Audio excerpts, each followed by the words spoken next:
Hello? Mr. McRoy, is it? I'll call you Richard, if that's okay with you. I'd like to welcome you to Wario's fast food factory, Richard. Oh, I'm James, by the way. Nothing special about me that you need to know, really. I like to code video games as a hobby. Although I'm unsure if I'm really good at coding video games, at least I love doing it, you know? And I've always wanted to be part of something big, something that affects people, you know? I hope I can put my video game coding to good use one day. But I was fortunate to be one of the minds behind the reopening of this factory here. That's something I'm very happy about. But anyway, enough about me. Welcome to Wario's Fast Food Factory, a place with a dark past and a bright future, as we like to say. It's back in business, much thanks to your father, in fact, who invested so much and really kickstarted this entire reopening.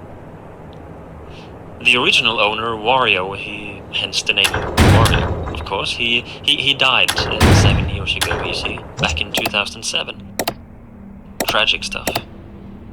This factory closed off then following that tragic event, as you may know, but now it's back in business. It grew popular due to a unique secret recipe for fast food that Wario used, so you bet we're using the very same one. Now, you've been hired as a night guard in the factory. The job is quite simple.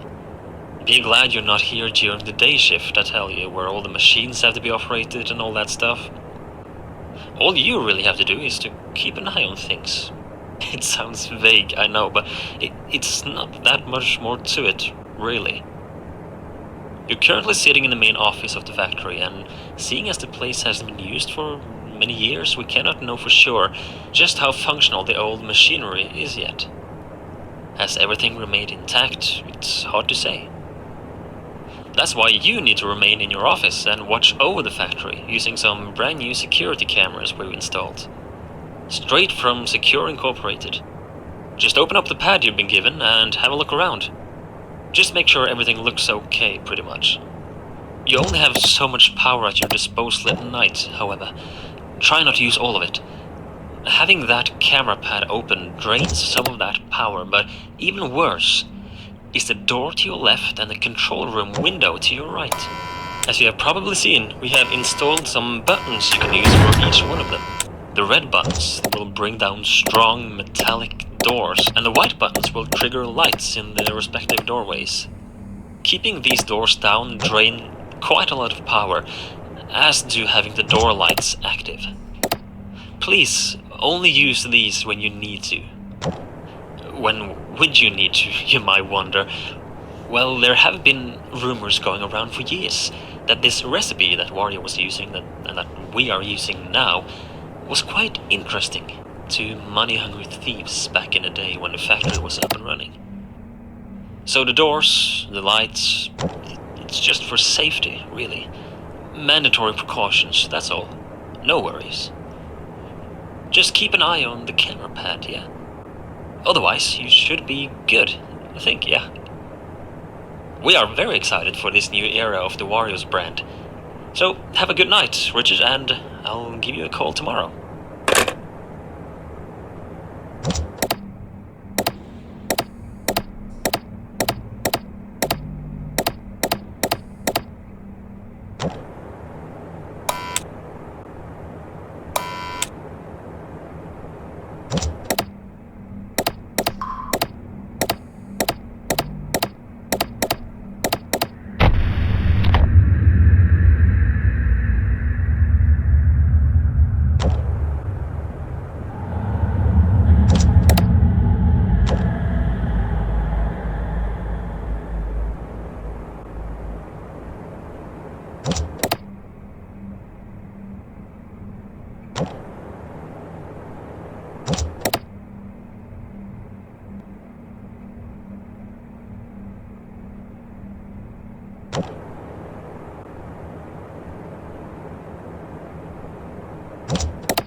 Hi there, James here again.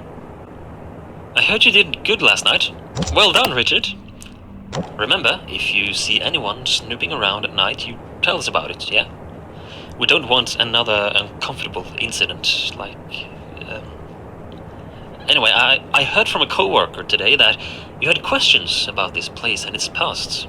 Well, the original owner, Wario, businessman, he was kind, yet he wasn't free of greed and stress. But honestly, who are, really? He was clever, and he had that boss-type personality, It was him and his business partner, Waluigi, who started this factory and the Wario's brand as a whole. I don't know much about this Waluigi guy, aside from him being known as the sidekick, kind of, or as the less interesting one. But Waluigi is said to have been good with words.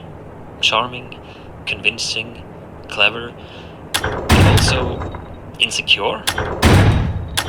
Living in his friend's shadow, putting Wario in front of himself.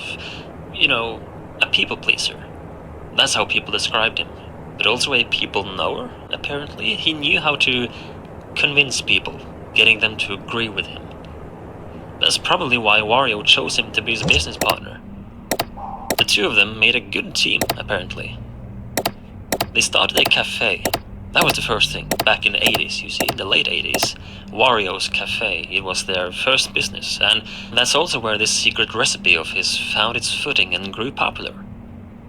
They closed it off fairly quickly for unknown reasons, actually, and the two men began in the video game industry instead a few years later, in 1990, I think it was.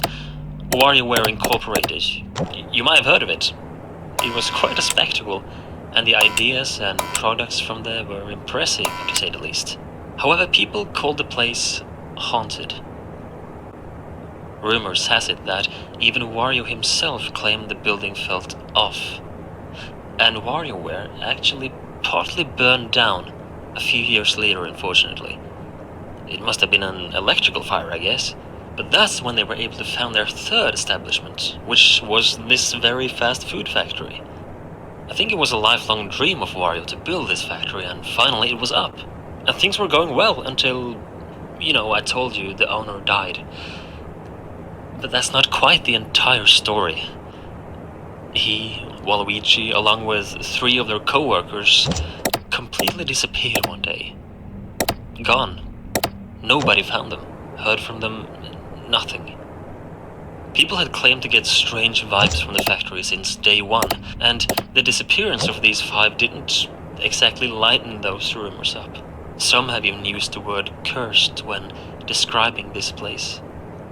So what happened to them exactly, we don't know for sure. But I've talked long enough for tonight, Richard, I'm sorry. I just thought I would let you in more on the details of the past of your workplace, I'll let you get back to work, and I'll talk to you tomorrow night, yeah?